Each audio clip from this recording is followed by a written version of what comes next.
Voilà, beh, si vous voulez, on va commencer parce que c'est une présentation, quand même assez dense. Alors la présentation d'aujourd'hui, le thème, c'est, l'ESG, et en particulier la CSRD, donc la Corporate Sustainability Reporting Directive.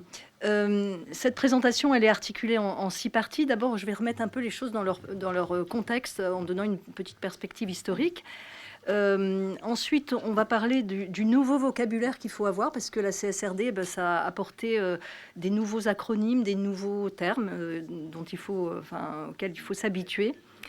Après, on parlera un peu du rythme réglementaire et puis ensuite on rentrera dans le vif du sujet de la CSRD. Et puis la dernière partie sera dévolue à une réflexion pour ce qui change pour les administrateurs. Voilà.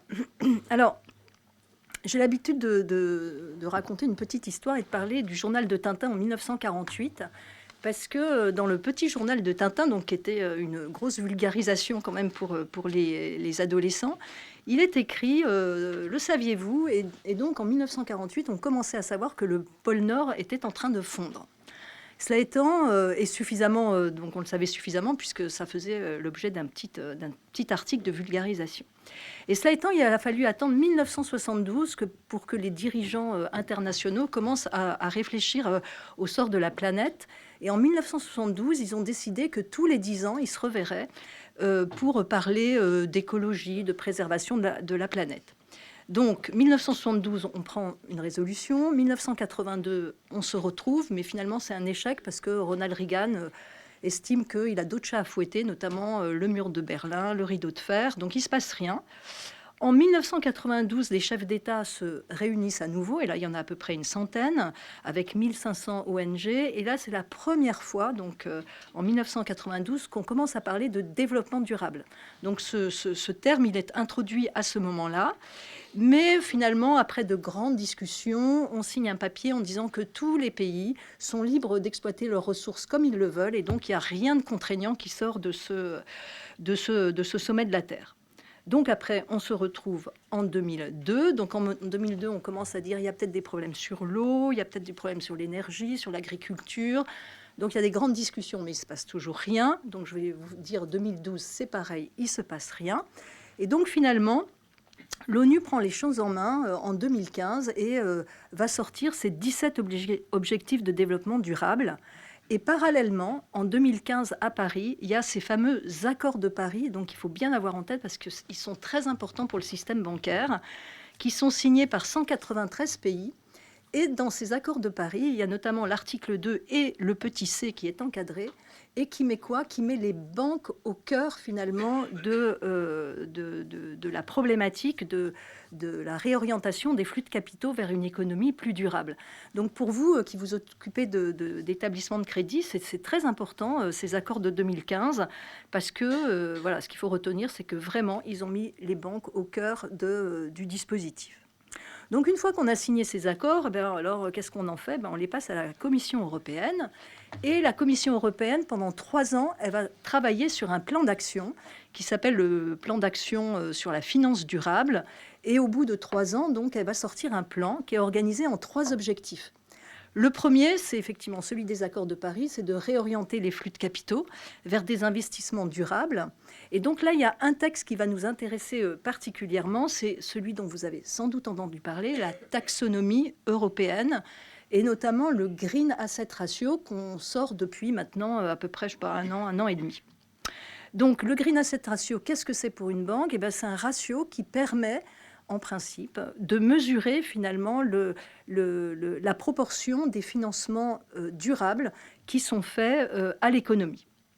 Le deuxième sujet, le deuxième objectif de la Commission européenne, c'était de dire qu'il fallait intégrer la durabilité dans la gestion des risques des établissements de crédit. Et donc là, tout naturellement, qui s'en empare? C'est la Banque centrale européenne qui a publié donc un guide sur, pour l'instant, uniquement les risques climatiques, mais il ne faut pas désespérer. Ils vont se saisir également de la biodiversité, de l'eau, etc., dans un avenir plus ou moins proche. Et donc, la Banque centrale européenne, elle a fait 14 recommandations aux banques, qui sont des recommandations assez importantes, en matière donc d'intégration des risques climatiques dans la gestion des risques des établissements de crédit. Et puis le troisième axe qu'a développé la Commission européenne, c'est de favoriser la transparence. Et donc là, le texte qui nous intéresse aujourd'hui, c'est la fameuse CSRD, donc la Corporate Sustainability Reporting Directive. Donc c'est une directive de reporting. Elle n'inclut aucune obligation d'action. Et donc ça, c'est quand même très important. La CSRD, ça oblige les établissements et les entreprises d'une façon générale à faire un rapport de durabilité à partir de cette année. Mais c'est un rapport descriptif qui vise finalement à organiser la transparence de l'information. Donc voilà un peu pour avoir remis un peu les choses dans leur contexte depuis 1972 et avant 1948. Maintenant, avant de rentrer dans le vif du sujet, ça me semble intéressant de vous introduire avec le nouveau vocabulaire qu'il faut avoir quand on parle d'ESG. Alors, on va voir 3 concepts. Le concept de durabilité. Qu'est-ce que c'est qu'une activité durable au sens de l'Union européenne, transposée maintenant en droit français ? Qu'est-ce qu'on appelle la double matérialité qui va être la clé d'entrée du nouveau rapport de durabilité? Et enfin, on va parler quand même des risques ESG vus par le régulateur, donc vus par la Banque centrale européenne et la CPR. Et je vous dirai un mot de la qualification prudentielle en fait de ces risques. Alors voilà, qu'est-ce que c'est qu'une activité durable au sens de l'Union européenne? Donc il faut savoir que l'ESG, ça vous le savez, j'imagine maintenant, c'est 3 piliers. Un pilier environnement, un pilier social et un pilier gouvernance.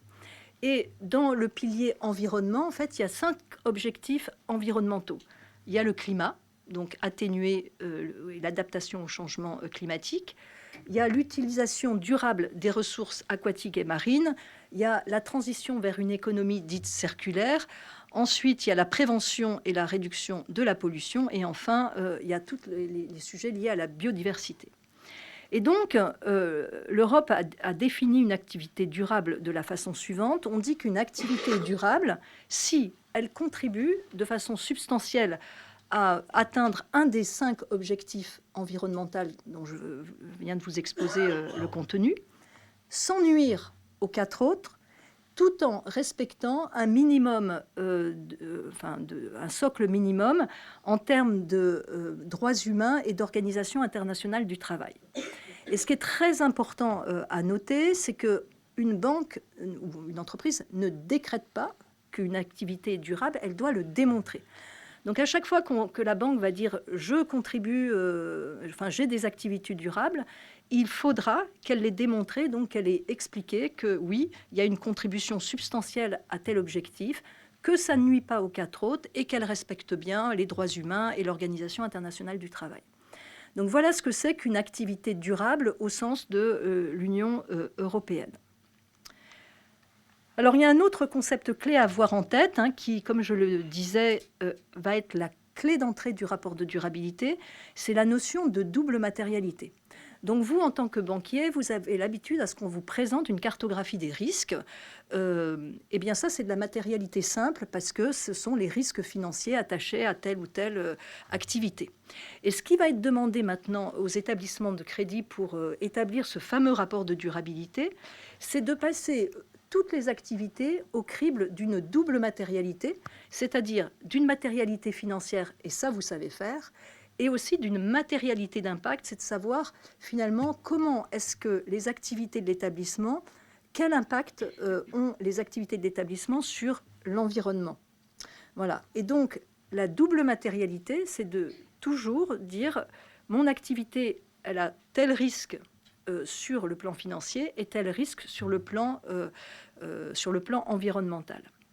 Et la question qui se pose, c'est est-ce que je dois déclarer ces risques quand ils ont à la fois un impact financier et un impact, une matérialité d'impact sur l'environnement? La réponse est non, c'est A union B et pas A inter B. Donc dès que vous avez une activité qui a un impact sur l'environnement, même s'il n'y a pas d'impact financier, eh bien vous devrez, en faire part dans votre rapport de durabilité. Alors, j'ai préparé pour un peu plus loin un exemple pour vous montrer comment ça se décline, cette analyse avec les 2 matérialités. Vous verrez, c'est une usine à gaz prévue par l'Union européenne, donc c'est pas facile à mettre en œuvre, mais enfin ça vous éclairera pour voir comment ça marche. Le troisième point, c'est que je vous ai dit que la Banque centrale européenne avait sorti un guide relatif aux risques liés au climat et à l'environnement. Et donc, le superviseur, de son côté, lui, il a défini 2 types de risques. Donc, des risques physiques, qui sont soit des risques chroniques, soit des risques aigus, et puis des risques de transition. Alors, c'est assez facile à comprendre. Si, par exemple, vous avez un baril de pétrole qui se renverse dans une rivière, par exemple, comme en Sibérie, parce que la toundra a dégelé, donc le baril est tombé, il a pollué une rivière, ça, c'est un risque physique. Un risque de transition, c'est le risque qu'une entreprise, donc cliente de la banque, n'arrive pas à s'adapter au changement climatique d'ici 2035, 2030 ou 2050. Donc là, on vous a mis un exemple. Par exemple, les eurodéputés ont voté l'interdiction de la vente de voitures thermiques neuves à partir de 2035. Si vous financez un constructeur qui manifestement n'arrivera pas à se mettre en ordre de marche d'ici là, eh bien, il comporte un risque de transition. Et ce risque de transition, il faudra le modéliser dans le risque de crédit. Donc, une fois qu'on a dit ça, le régulateur, en fait, il avait une question à se poser, à savoir, est-ce que ces nouveaux risques de transition et ces risques physiques, est-ce que je vais les ajouter à côté des risques que vous connaissez, que sont le risque de crédit, le risque de marché, le risque opérationnel et le risque de liquidité? Donc, est-ce qu'on va rajouter, et notamment pour le calcul du ratio de solvabilité, est-ce qu'on va introduire un nouveau type de risque au numérateur du ratio? Alors, la réponse est non. C'est-à-dire que le régulateur a décidé que ces risques physiques et ces risques de transition devaient être incorporés et modélisés aux 4 risques qui existent déjà. Donc ça veut dire que vos départements des risques, aujourd'hui, ils doivent être en train de travailler pour intégrer, par exemple, dans le risque de crédit, dans les PD et dans les LGD, eh bien, précisément ces risques de transition et ces risques physiques. Donc ça veut dire que par contrepartie, il faut se poser la question de comment est-ce que j'augmente ma probabilité de défaillance parce que le client a un risque de transition ou parce que le client a un risque sur sa probabilité de défaillance. C'est la même chose pour le risque de marché, pour le risque opérationnel et pour le risque de liquidité, où le régulateur demande à ce que les établissements modélisent. Alors, une fois qu'on a dit que la prise en compte de ces nouveaux risques était intégrée dans le pilier 1 de façon très indirecte, en fait, regardons le pilier 2. Alors, le pilier 2, vous savez, c'est le pilier qui permet aux régulateurs de demander aux établissements de crédit des add-ons en fonds propres parce qu'on estime qu'ils ne sont pas assez vertueux ou prudents sur la prise en compte de tel ou tel risque. Eh bien, en fait, là, ce que cherche à faire la Banque centrale européenne aujourd'hui, pour l'instant, ils font faire des stress tests aux établissements, ils regardent les procédures, ils regardent la prise en compte des différents risques climatiques dans les risques existants. Ils comparent les établissements entre eux. Ils sont en train de constater d'ailleurs qu'il n'y a aucun établissement de la place en Europe qui est tout à fait à niveau. Et pour l'instant, c'est tout. Mais l'étape d'après, finalement, ça va être d'intégrer dans les lettres de suite et peut-être dans les demandes en capital, des add-ons en capital parce qu'on considérera que la banque ne prend pas assez en compte tous les risques environnementaux, en fait, dans sa cartographie des risques. Donc, pilier 1, modifié de façon indirecte. Pilier 2, pour l'instant, observation de la part du régulateur, mais il faut vous attendre de façon absolument certaine à ce qu'il y ait des demandes en capital additionnel si jamais l'établissement n'est pas au niveau. Alors, je n'ai pas fait de slide sur le pilier 3. Vous savez, le pilier 3, c'est la discipline de marché. Mais je vais vous en dire un mot quand même, parce que le régulateur demande, à partir de juillet l'année prochaine, un pilier 3 ESG tout à fait complet, où les banques vont devoir donner un certain nombre d'informations, notamment le Green Asset Ratio, mais des tableaux en plus pour comprendre les principales expositions à des risques climatiques. Bon, je ne vais pas rentrer dans le détail, mais il faut savoir qu'il y a une dizaine de tableaux que les banques vont devoir maintenant envoyer au régulateur pour que le régulateur ait les moyens, effectivement, de se faire une idée de la prise en compte des risques environnementaux par les établissements de crédit. Voilà. Donc, ensuite, on va passer au calendrier réglementaire. Donc, vous savez que vos établissements de crédit, depuis quelques années, remettent une DPEF, une déclaration de performance extra-financière. Cette année va être la dernière année du rapport donc extra-financier. Ce rapport dit DPEF, c'est un rapport tout à fait libre. Donc les banques étaient libres d'écrire ce rapport comme elles le voulaient, en disclosant l'information qu'elles voulaient, qu'elles souhaitaient, qui semblait pertinente. Donc là, c'est la dernière année, puisque maintenant, on va rentrer dans un nouveau champ d'application qui est le champ de la CSRD. Donc on quitte, ce qu'il faut bien voir, c'est qu'on quitte le champ d'application de la DPEF et on rentre dans l'univers de la CSRD. Et ce qu'il faut savoir, c'est que la DPEF n'est pas une miniature du rapport de durabilité qui est, comment dirais-je, qu'on doit produire au titre de la CSRD. C'est vraiment un autre monde. Et on le verra tout à l'heure. Alors, je vais faire ici une petite incise BPCE, parce que le groupe BPCE est en train de réfléchir à une possible exemption des maisons mères de produire à leur borne un rapport de durabilité, considérant que si le grand groupe publie un rapport de durabilité, alors les caisses d'épargne et les banques populaires pourraient formellement être exemptées. Bon. Et que finalement, si elles décident de produire un rapport de durabilité, ce serait sur base volontaire. Alors même si on produit un rapport sur base volontaire, tout s'applique. Enfin, je veux dire, c'est pas parce que c'est sur base volontaire qu'on peut en faire moins. Alors, tout ça est à l'étude au sein du groupe BPCE. Il faut considérer aussi ce que feront les mutualistes, les autres mutualistes, notamment le groupe Crédit Agricole, qui ne raisonne pas du tout comme le groupe BPCE, puisque le groupe Crédit Agricole, lui, a décidé que chaque CRCA devra publier à ses bornes un rapport de durabilité. Donc, BPCE, un sujet à l'étude sur une possible exemption, mais encore après, il faudra effectivement... comment dirais-je, bien analyser le risque d'image si on ne publie pas à ces bornes un rapport de durabilité. En même temps, vous avez comment dirais-je, ce dont j'ai parlé tout à l'heure, c'est-à-dire le pilier 3 ESG a publié à partir de juillet 2024 de façon complète. Et la taxonomie qui est à publier au sein du rapport de durabilité, celle-ci sera totalement complète en 2026. Donc retenez que cette année, c'est la dernière année de la DPEF. Juste, excusez-moi, la DPEF, vous avez marqué sur le slide précédent, vous avez marqué première publication en janvier 2023.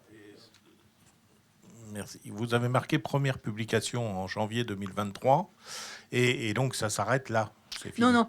C'est ce qui est marqué première publication en 2023, en janvier. C'était le pilier 3 ESG. La DPEF, vous êtes depuis plusieurs années en univers DPEF, en fait. D'accord. Ça, c'était pour le pilier 3 de la Banque Centrale Européenne, en fait. D'accord, merci. Que j'ai évoqué tout à l'heure. Alors, la CSRD vue d'ensemble, donc, voilà le calendrier. Bon. Alors... C'est une introduction progressive de la CSRD au monde de l'entreprise, puisque sont soumises à la CSRD à partir de 2024 pour une publication en 2025 les grandes EIP dont l'effectif est supérieur à 500 collaborateurs. Et donc, pour faire simple, ça veut dire que toutes les entreprises qui étaient soumises à la DPEF passent dans le champ d'application de la CSRD à partir de 2024. Ensuite, les autres grandes entreprises passent dans le champ de la CSRD en 2025, puis ensuite les PME cotées et ensuite les groupes qui seront hors Union européenne. Vous avez à droite donc les seuils. Je ne vais pas m'attarder sur ces seuils, tout simplement parce que toutes les banques populaires et les caisses d'épargne tombent dans le champ de la CSRD cette année. La question, c'est de savoir si effectivement elles peuvent bénéficier de l'exemption ou pas, et ça, c'est un sujet à l'étude. Il faut savoir que pour une caisse d'épargne qui émet des comptes consolidés, et je ne parle pas du silo FCT, mais qui a plusieurs filiales et qui émet donc des comptes consolidés, son rapport de durabilité, il se fera sur base consolidée. Et donc, toutes ces filiales seront exemptées du rapport de durabilité, sauf si elles sont cotées, si elles émettent des titres cotés sur un marché réglementé, ce qui, globalement, ne doit jamais être le cas. Donc, voilà pour le calendrier. Donc là, on va passer un peu de temps sur ce qui va changer par rapport à la DPEF, donc au fameux rapport de déclaration de performance extra-financière que vous voyez depuis quelques années et qui fait l'objet d'une certification par un OTI. En gros, il y a 6 changements majeurs dont je vais vous parler maintenant. Le premier, c'est que la DPEF est quelque chose d'extrêmement libre, comme je vous ai dit tout à l'heure. Donc, on organise le rapport comme on veut et on écrit ce qu'on veut avec les indicateurs pertinents qu'on choisit et point près. La DPEF, la CSRD, le rapport de durabilité, lui, a une clé d'entrée tout à fait particulière puisque c'est précisément l'exercice de double matérialité qui va définir je dirais, l'épaisseur du rapport. Ensuite, la DPEF, elle s'applique sur les comptes consolidés.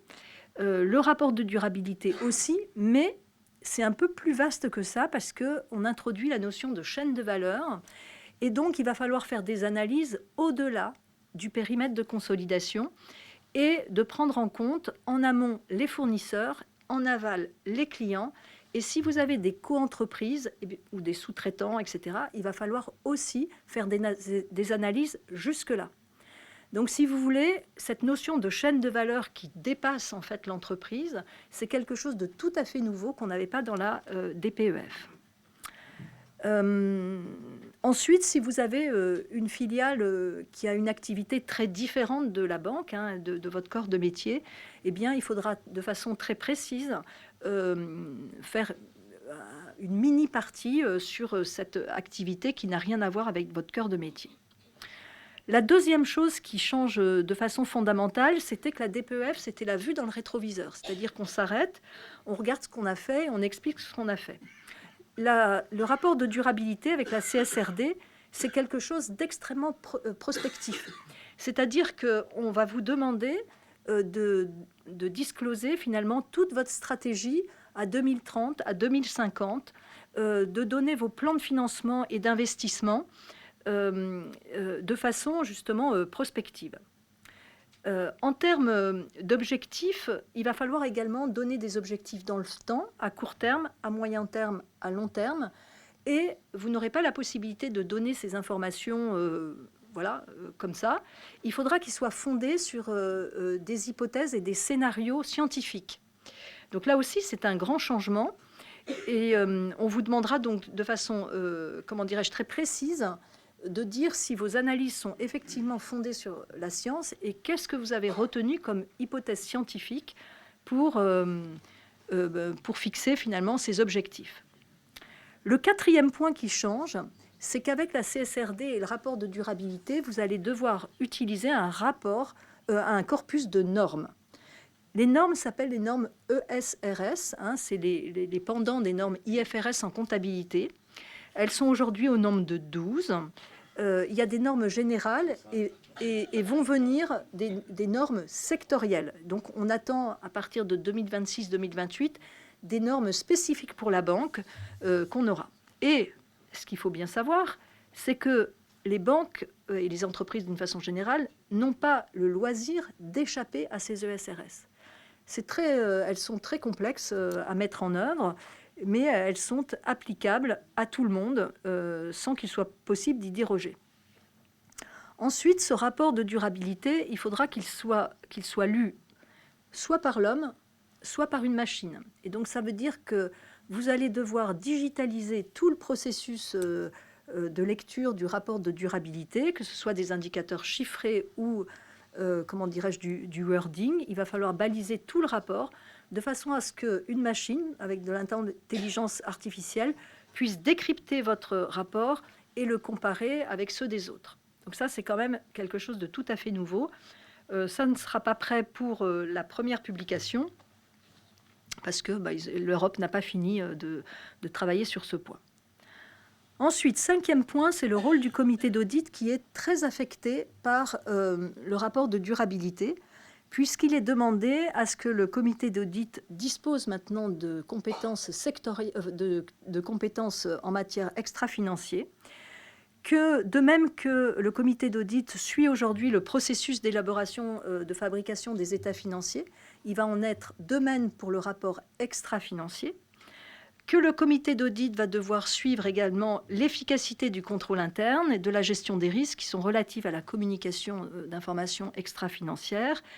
Et naturellement, il devra rendre compte au Conseil et choisir, préchoisir, je dirais, faire une proposition au Conseil puis à l'Assemblée générale du ou des vérificateurs du rapport extra-financier. Donc ça veut dire que le rôle du comité d'audit qui était avant circonscrit à la finance, eh bien, on prend en plus l'extra-financier. Et enfin, la vérification, elle est obligatoire par un tiers indépendant, enfin par un vérificateur externe. Donc c'est une assurance qui va être modérée dans un premier temps. À partir de 2028, ça sera le même niveau d'assurance que sur les comptes. Donc ce sera un travail considérable à faire, puisqu'il y aura toute la notion de piste d'audit, sécurité des systèmes d'information, tout ça à vérifier. Et donc voilà, et ça on s'attend à ce que ce soit pour 2028 de passer en assurance raisonnable. L'assurance modérée, c'est pour l'année prochaine. Donc vous voyez que quand je vous ai dit en introduction que la DPEF n'est pas une miniature du rapport de durabilité, c'est parce que derrière, on a un véritable changement en fait de nature de rapport. Alors, la question qui s'est posée, c'est, puisque je viens de vous dire que les prérogatives du comité d'audit avaient été étendues, et la France a transposé en fait la directive en décembre et a offert une possibilité, c'est-à-dire soit de conférer au comité d'audit toutes ces nouvelles missions en matière de durabilité, soit de partager avec un autre comité, qui sera généralement le comité RSE, soit de tout donner au comité RSE. Donc en fait, ça, c'est une réflexion qu'il faudra avoir au sein du groupe BPCE, au sein j'imagine, de la Fédération pour les caisses d'épargne. Comment est-ce que vous voulez organiser les choses ? C'est-à-dire que, par exemple, il y a quelque chose qui peut être possible, c'est que le comité d'audit garde la surveillance du processus d'élaboration du rapport, de choix des commissaires réviseurs, et puis que le comité spécialisé RSE prenne en charge la stratégie en matière extra-financière, et puis la détermination des impacts, risques, opportunités en termes de durabilité, etc. Mais ça, c'est à vous de vous organiser. Il se trouve que la France permet ce dédoublement ou cette affectation au choix des établissements. Alors ensuite, il y a également quelque chose qui change en matière de contrôle légal par rapport à la NFRD. Donc la NFRD, c'était la directive qui donnait lieu au rapport de la DPEF. Donc aujourd'hui, en fait, c'est le président du directoire ou le directeur général dans les banques populaires, en fait, qui nomme le réviseur qu'on appelle un OTI, un organisme tiers indépendant, et qui fait ses travaux sur la DPEF. Et cet OTI, il est sous le contrôle du COFRAC, qui est un organisme qui accrédite les cabinets pour faire ses revues de DPEF.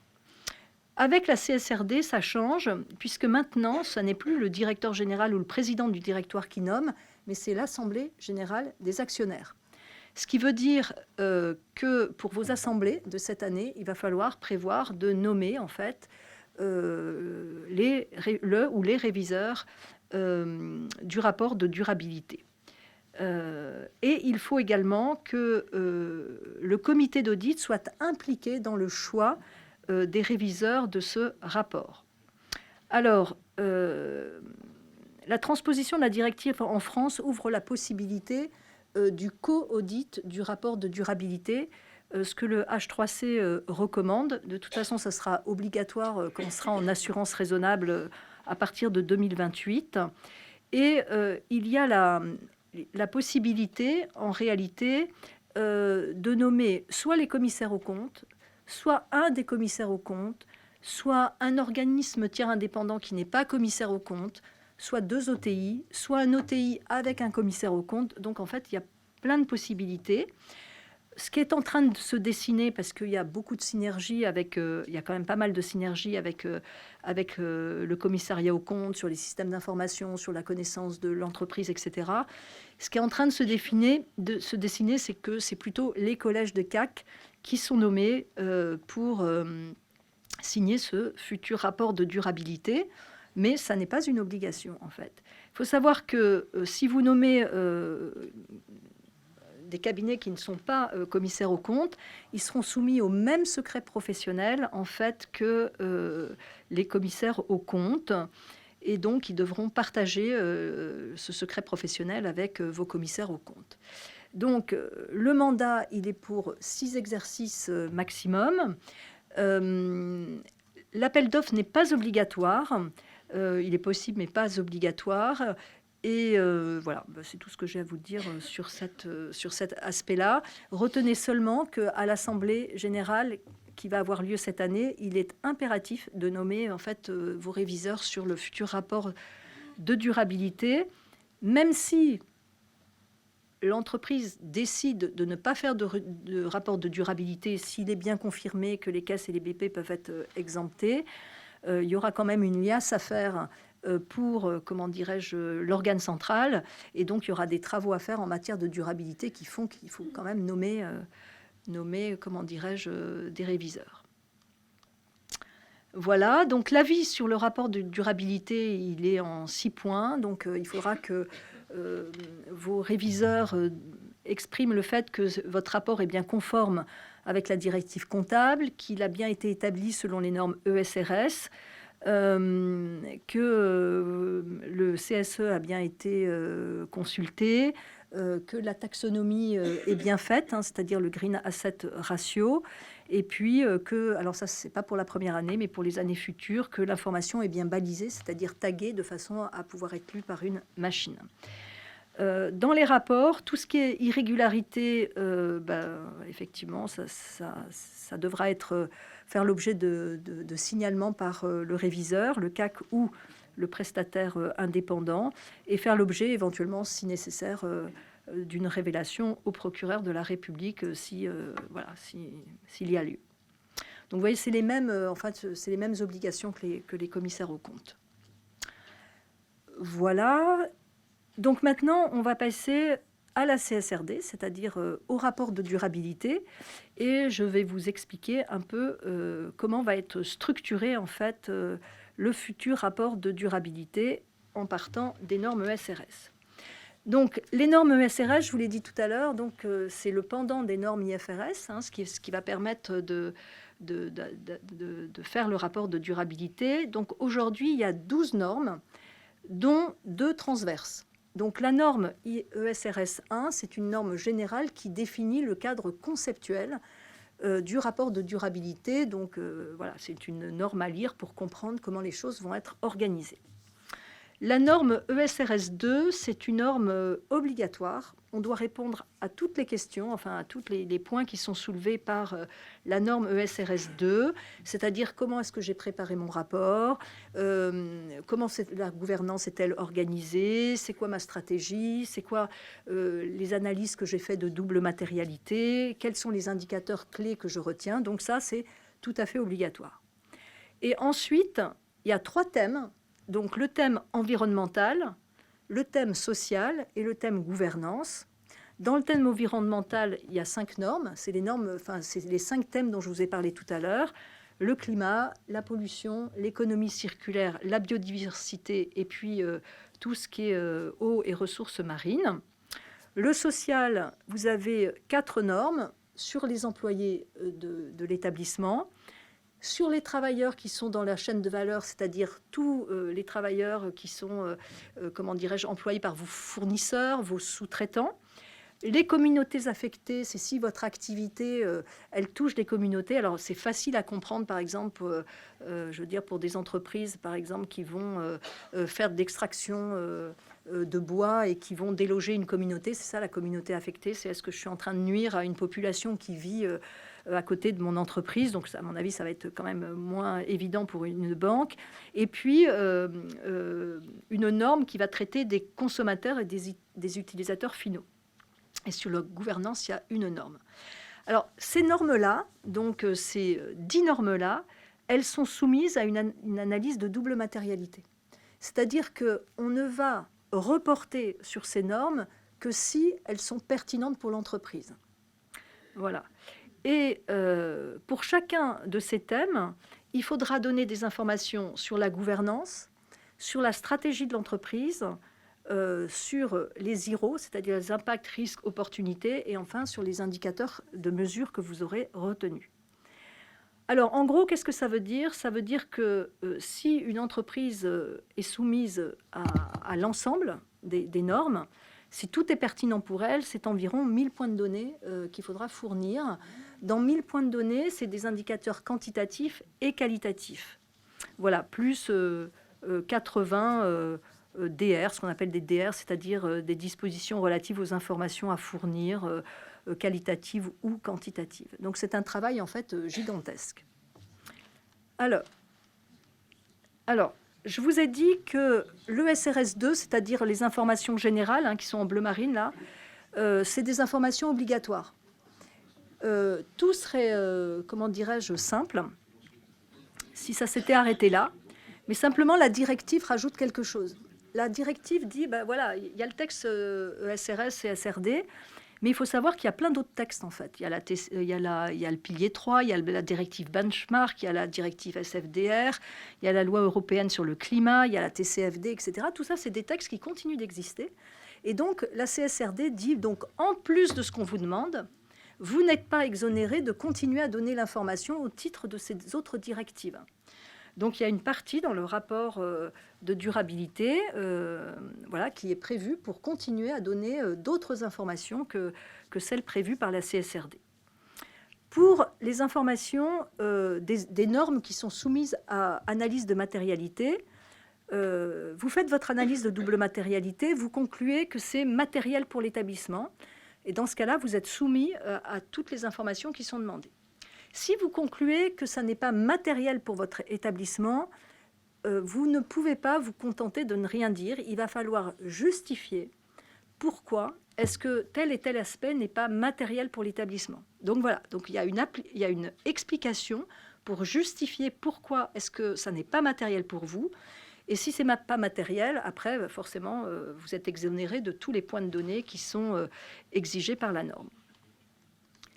Alors, maintenant, je vais rentrer un peu, mais toujours vue d'hélicoptère, sur les contenus des normes pour que vous voyez bien à quoi ça ressemble. Donc, le SRS 1, je vous ai dit, c'est le cadre conceptuel. Et donc, le SRS 1 est organisé en 10 chapitres. Il y en a 3 qui m'intéressent parce qu'ils vont vous expliquer, en fait, ce que c'est que la double matérialité, ce qu'on entend par périmètre d'application et chaîne de valeur, et la structure des états d'un état de durabilité. Donc, je vais commencer par la structure de l'état de durabilité. C'est tout à fait normé. C'est-à-dire, comme ça doit être balisé et comme il faut pouvoir le lire par une machine, évidemment, tout le monde va rendre un rapport de durabilité qui sera semblable. Donc, le rapport de durabilité, il est organisé en 4 parties. Une première partie, c'est au titre de l'ESRS 2, c'est toutes les informations générales obligatoires. Après, vous allez avoir une partie sur l'environnement. Et la toute première partie sur l'environnement, ce sera le ratio, Green Asset Ratio. Ce sera la taxonomie qui rentre donc au début du chapitre environnement. Et puis après, vous aurez les informations sur le climat, la biodiversité, la pollution, l'économie circulaire et l'eau. Ensuite, vous aurez un pavé sur le social, donc les employés, les travailleurs dans la chaîne de valeur, les communautés affectées et puis les clients. Et enfin, un chapitre sur la gouvernance. Donc vous voyez, c'est très normé. Le rapport, il sera pour tout le monde, il aura cette structure-là. C'est prévu par la norme ESRS 1. Alors ensuite, quel est le périmètre de reporting à considérer? Donc ça, je l'ai dit un peu tout à l'heure, mais je le répète. Le premier périmètre à considérer, c'est les comptes consolidés, c'est le périmètre des comptes consolidés. Et on va rajouter la chaîne de valeur amont, par exemple les fournisseurs, la chaîne de valeur aval, c'est-à-dire vos clients, les co-entreprises, les participations, les co-traitants, etc., etc. Donc, si vous voulez, c'est quand même une petite révolution parce qu'il va falloir aller très en amont et très en aval pour donner toutes les informations qui sont attendues par le rapport de durabilité. Alors forcément, pour une entreprise qui construit voilà, des téléphones portables, effectivement, il va falloir remonter jusqu'à la mine d'extraction des matériaux. Bon, pour une banque, probablement que le périmètre va être plus court. La question est de se dire jusqu'où on va, jusqu'où on s'arrête et où on s'arrête, sachant que dans sa grande sagesse, n'est-ce pas, il y a plusieurs années pour arrêter sa chaîne de valeur. La première année, on va se montrer raisonnable dans ce qu'on fait comme analyse, et plus les années vont passer, plus effectivement on va étendre les analyses. Alors, je vous ai dit que les normes sur l'environnement, sur le social et sur la gouvernance étaient soumises à une analyse de double matérialité. Donc, vous vous rappelez, la double matérialité, c'est la matérialité financière et la matérialité d'impact. Alors, je vous ai donné un exemple pour vous montrer comment ça marche. Donc, j'ai pris les conditions de travail. Donc, on est dans l'ESRS S1, c'est-à-dire le SRS qui traite des salariés de l'entreprise. Et donc, dans cette ESRS S1, il faut traiter la question des conditions de travail.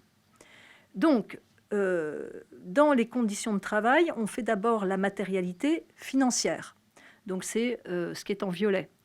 Donc, pour les conditions de travail, on va dire, ben voilà, si jamais j'ai des bonnes conditions de travail, je suis dans le lot opportunités financières. J'ai mes coûts de recrutement qui vont baisser parce que les gens ne vont pas démissionner. Donc, je liste comme ça toutes les opportunités que ça génère.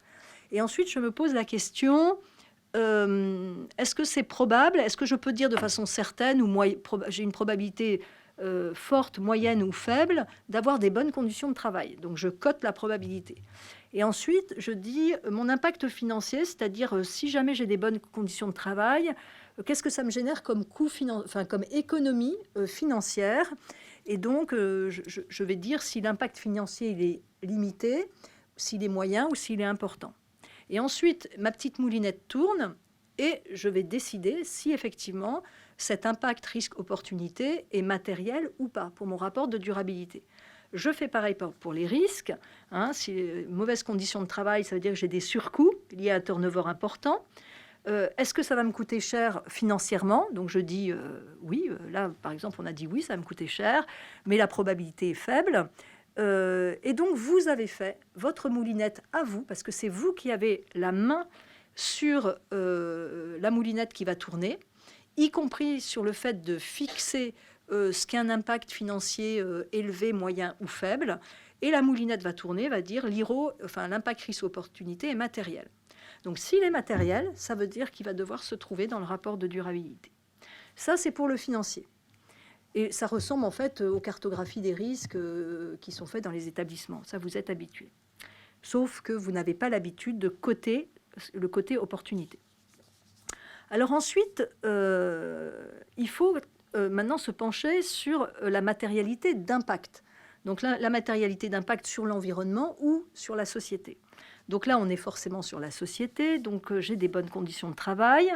Donc j'ai une amélioration de la qualité de vie au travail. Et donc je dois coter 4 éléments.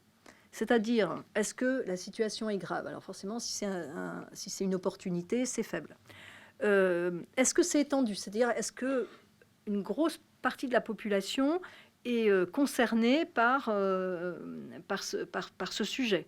Donc on le cote, on dit oui, moyen, faible. Est-ce que je peux remédier, pallier finalement la situation? Et ensuite, quelle est la probabilité? Et donc là, vous avez quatre éléments à côté. Une petite moulinette qui va tourner, qui sera votre moulinette, et qui sortira in fine si vous avez affaire à un impact risque-opportunité matériel. Si c'est un impact négatif, vous dites par exemple, oui, j'ai des mauvaises conditions de travail, donc je considère que c'est grave, donc je cote ça grave. Je considère que ça touche toute mon entreprise, donc boum, large. Je considère que je ne peux pas apporter de solution, donc je dis difficile. Et la probabilité, je dis qu'elle est moyenne. Et bon, la moulinette a tourné, a dit que c'était un IRO matériel. Donc voilà en fait ce que c'est que l'exercice de double matérialité. Toutes vos activités doivent passer à cette moulinette.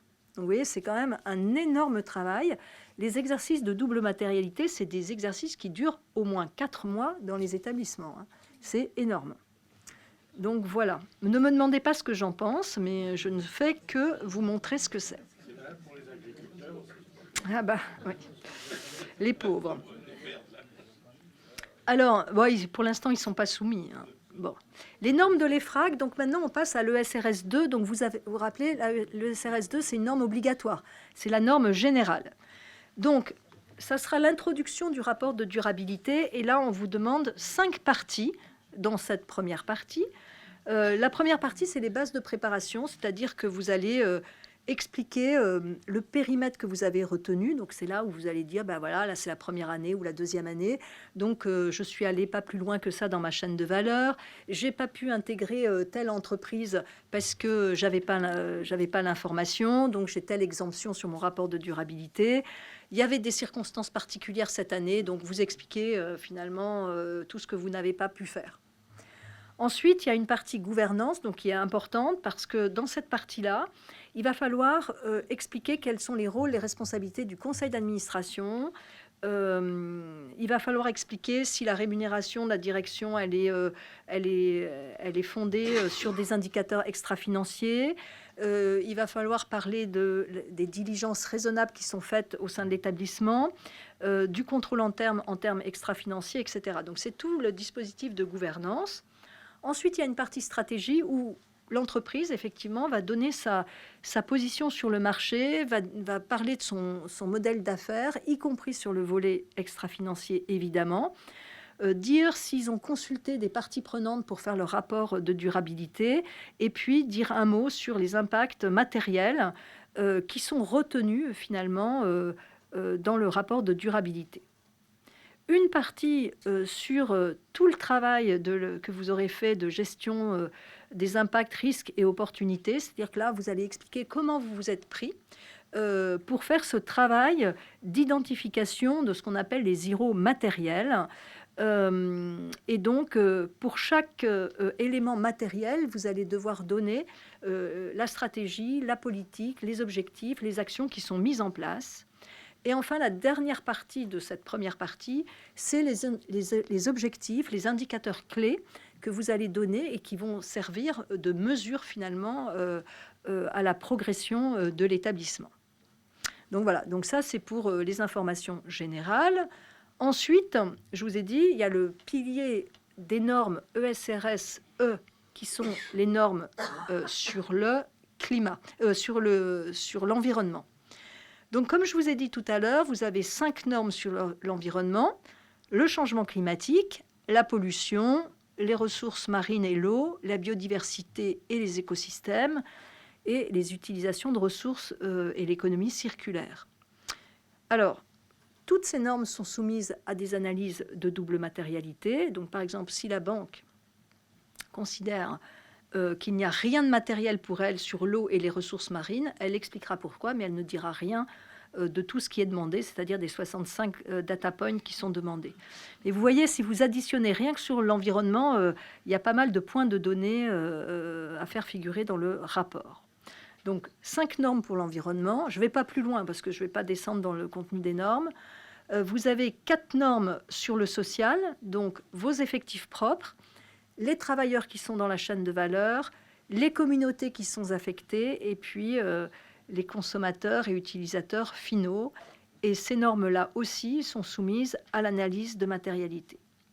Et enfin, vous avez pour la gouvernance, il y a une seule norme, c'est la norme G1, qui vient compléter en fait tout le paragraphe sur la gouvernance que vous aurez donné en fait dans la norme ESRS 2. Et donc, dans la norme G1, en fait, il est question en fait d'éthique et de culture d'entreprise. Ensuite, de tout ce que vous pouvez avoir comme influence politique et d'action de lobbying. Et ensuite, des relations avec les fournisseurs. Donc ça, c'est probablement une partie qui sera assez facile à faire parce que vous la faites déjà plus ou moins dans la DPEF. Donc voilà, ça c'est la même chose. Donc j'en arrive maintenant à la partie de réflexion en fait pour les administrateurs. Alors, on a fait cette partie à partir des premières réflexions qu'on a eues avec l'Institut français des administrateurs. C'est dans cette instance en fait qu'on réfléchit le plus justement à ce que la CSRD a comme impact. Alors, je ne vais pas faire de scoop en disant que les administrateurs sont naturellement au cœur du dispositif, puisque, les administrateurs sont quand même au cœur de la définition de la stratégie de l'établissement, y compris en matière de développement durable, et que vous avez vu que la CSRD, en fait, avait rendu les administrateurs responsables du suivi du processus d'élaboration du rapport de durabilité et puis du suivi de l'efficacité des contrôles internes et de la gestion des risques en matière de durabilité. Donc c'est sûr, la responsabilité des administrateurs aujourd'hui est établie. Et donc... dans la structure des caisses d'épargne, le conseil d'administration, vous le placez quoi? Alors là, c'est le conseil de surveillance là, qui est visé là. Oui, c'est ça, c'est le COS. Chez vous, c'est le COS qui est visé là. Puisque le directoire, c'est l'équivalent de la direction générale. Vous, c'est le COS. Ouais, absolument. Et donc, c'est donc le comité d'audit ou le comité RSE, qui est une émanation du COS, qui va avoir le plus de travail. Et donc, nous avons écrit à gauche, Rome ne s'est pas faite en un jour. Pourquoi? Parce que le sujet de la durabilité est un sujet extrêmement complexe. Et tout le monde, en ce moment, apprend en marchant avec cette directive. Parce que c'est la première fois que les banques et les établissements et les entreprises sont confrontés finalement à ces analyses. Nous, les commissaires aux comptes, c'est la première fois qu'on va être amenés à se pencher sur ces sujets-là. Donc, on apprend les normes, on apprend le contenu, on apprend les nouvelles normes d'audit. Vous, les administrateurs, eh bien, il va falloir aussi apprendre progressivement la matière, tout ce qu'il y a derrière le concept de durabilité avec les problématiques de l'environnement, les problématiques sociales et sociétales, etc. Et donc, avec l'Institut français des administrateurs, on a réfléchi finalement à 9 chantiers. Et si vous voulez bien, on va les passer en revue. Donc, il y a la formation, il y a la composition du conseil et l'organisation finalement des comités du conseil, l'anticipation des impacts de la CSRD, peut-être revisiter la stratégie, etc., etc. Donc, on va revoir tout ça un par un. Et ça vous donnera après l'occasion d'en discuter avec vous et d'organiser un peu les choses au sein de vos établissements.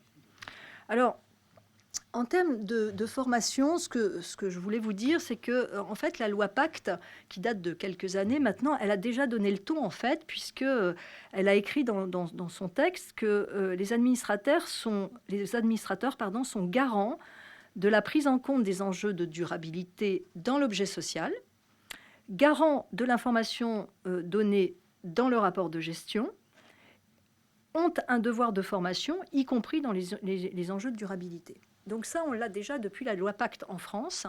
Et donc, qu'est-ce que ça veut dire?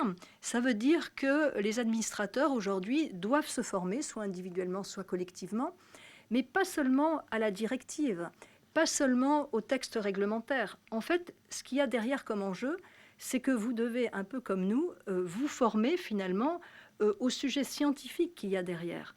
Par exemple, avoir des vraies connaissances scientifiques sur les problématiques liées au climat. Qu'est-ce que c'est que la biodiversité? Est-ce que la biodiversité, c'est seulement les espèces? Est-ce que ça va jusqu'au sujet génétique, de transformation génétique, etc. En fait, il y a beaucoup de choses à apprendre d'un point de vue scientifique. Nous, on est en train de rentrer dans des programmes de formation, mais on pense véritablement que les administrateurs doivent aussi suivre ces formations scientifiques de base pour savoir exactement de quoi on parle. Il y a tout le sujet des limites planétaires qui sont déjà atteintes, pas encore atteintes, etc., à avoir en tête. Et puis, il y a toutes ces attentes sociales et sociétales qu'il faut maîtriser un peu pour comprendre finalement tout le volet S du rapport de durabilité. Donc, la réflexion qu'on peut avoir avec vous, c'est finalement comment mettre en place un véritable programme de formation qui soit quand même un peu scientifique. Le deuxième point, c'est un point très important, c'est revoir la composition du conseil et puis des comités qui sont des émanations du conseil. Et là, je voudrais voir avec vous 4 enjeux. Le premier, c'est la compétence. Parce que, en fait, il est évident que les questions en matière d'environnement, de RH, de droits humains doivent être traitées finalement avec le niveau approprié.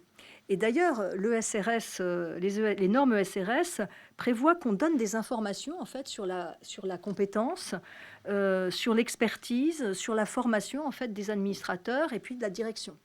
Donc ça, c'est un point important. Deuxièmement, il va falloir définir les rôles et les responsabilités des comités. Pourquoi? Parce que, comme je vous ai dit tout à l'heure, la loi française permet soit de laisser la prérogative au comité d'audit, soit d'organiser les choses un peu différemment en impliquant le comité RSE, par exemple, sur un certain nombre de thèmes. Je le dis tout à l'heure, la RSE pourrait prendre en charge la stratégie, la détermination et le suivi des impacts, risques, opportunités, toutes ces histoires de double matérialité, alors que le comité d'audit pourrait, lui, se focaliser sur le suivi du processus d'élaboration et le suivi des risques, de suivi des risques. Donc ça, c'est à vous d'y réfléchir. Et c'est à vous d'organiser les choses comme vous le souhaitez au niveau des comités. Et puis, si vous avez écouté là tout à l'heure, je vous ai dit que le SRS 2 demandait aussi à ce qu'on donne des informations sur la rémunération des dirigeants donc du directoire et qu'on dise clairement s'il y a des incitations sur l'extra-financier. Et donc, il faut se poser la question, est-ce qu'il faut faire des participations croisées entre le RSE, le comité des rémunérations, le comité d'audit, etc. Tout ça, c'est à organiser. Je n'ai pas de réponse aujourd'hui. C'est chaque établissement, en fait, ou chaque fédération qui doit penser effectivement à comment organiser au mieux l'articulation des travaux sur ce thème extra-financier. Oui.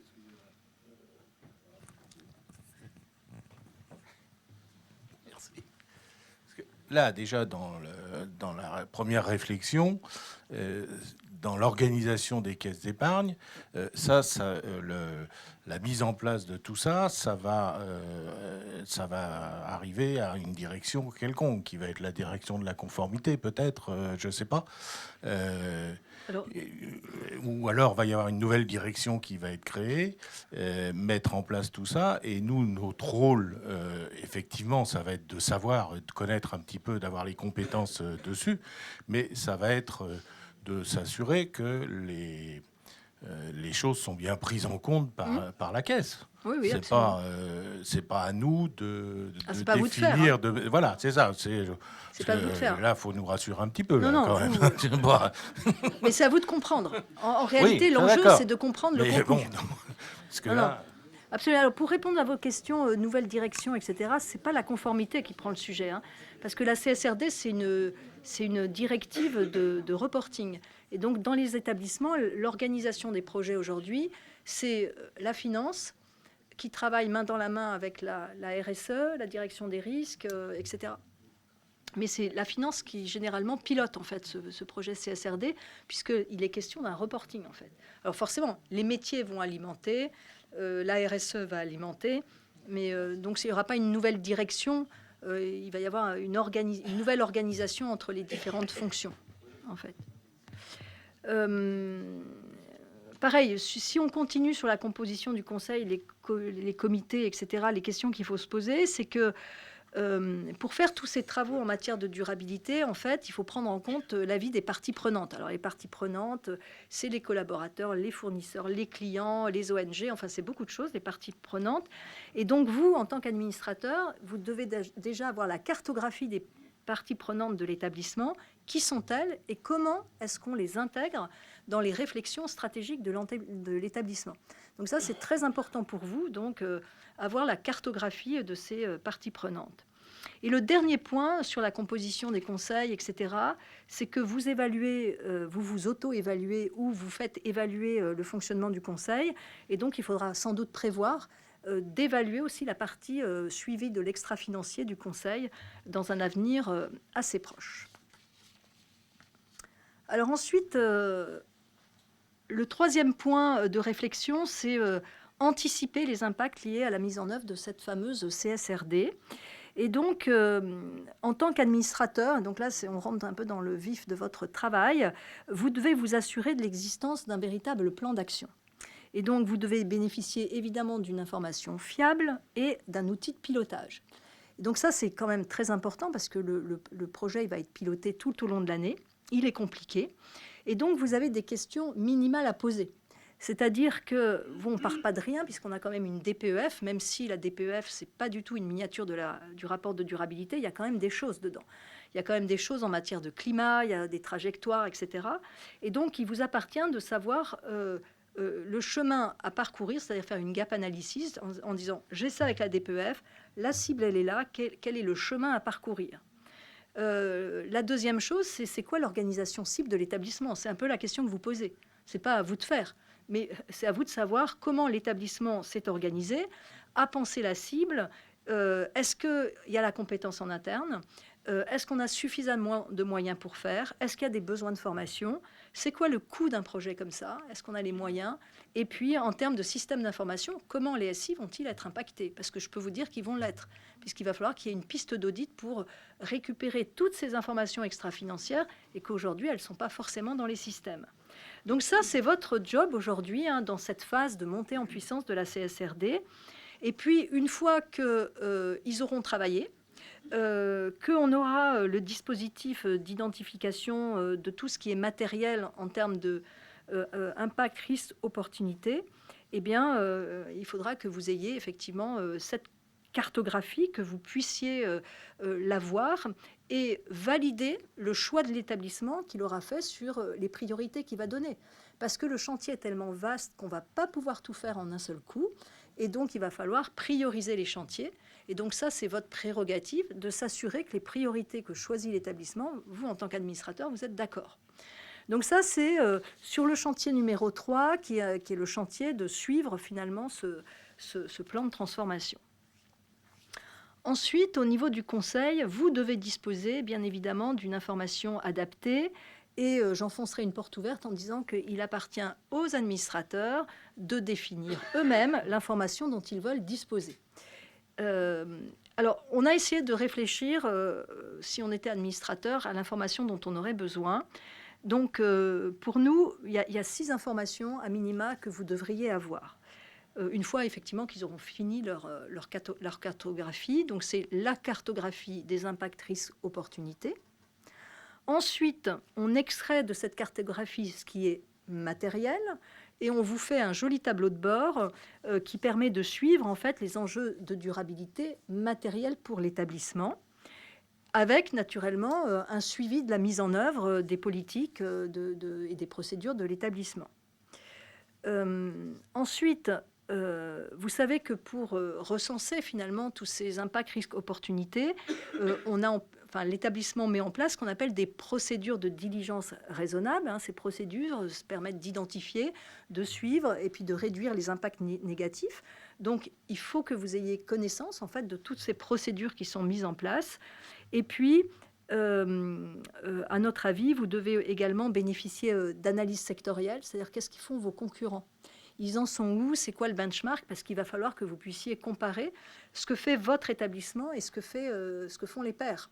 Alors naturellement, au sein des caisses d'épargne, on peut se comparer avec les banques populaires, mais on pourra aussi se comparer avec les CRCA, etc. Et donc, il est important qu'on vous donne finalement des analyses des benchmarks. Et puis, en fait, en dernier ressort, il faut que vous ayez la notation externe du groupe BPCE, puisque vous allez être noté par des agences de notation. Donc, je ne sais pas si ça sera que le groupe qui sera noté, si les caisses et les BP le seront, je ne sais pas. Mais en tout cas, c'est une information à avoir, puisque les établissements de crédit vont être notés par les agences de notation.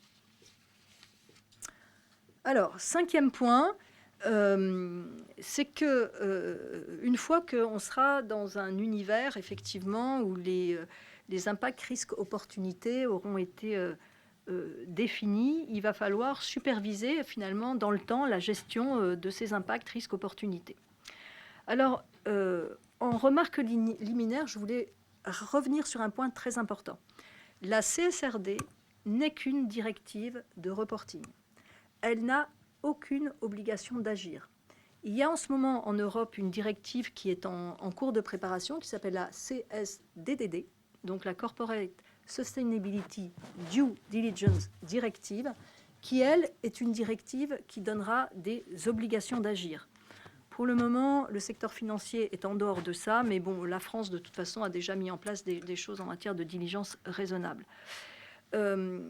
Alors, ce qui est très important à voir, c'est que pour reporter convenablement sur ces impacts, risques, opportunités, il faut mettre en place des procédures d'identification, de suivi, de réduction des impacts négatifs. Et ces procédures, dans le jargon, maintenant, on les appelle des procédures de diligence raisonnable.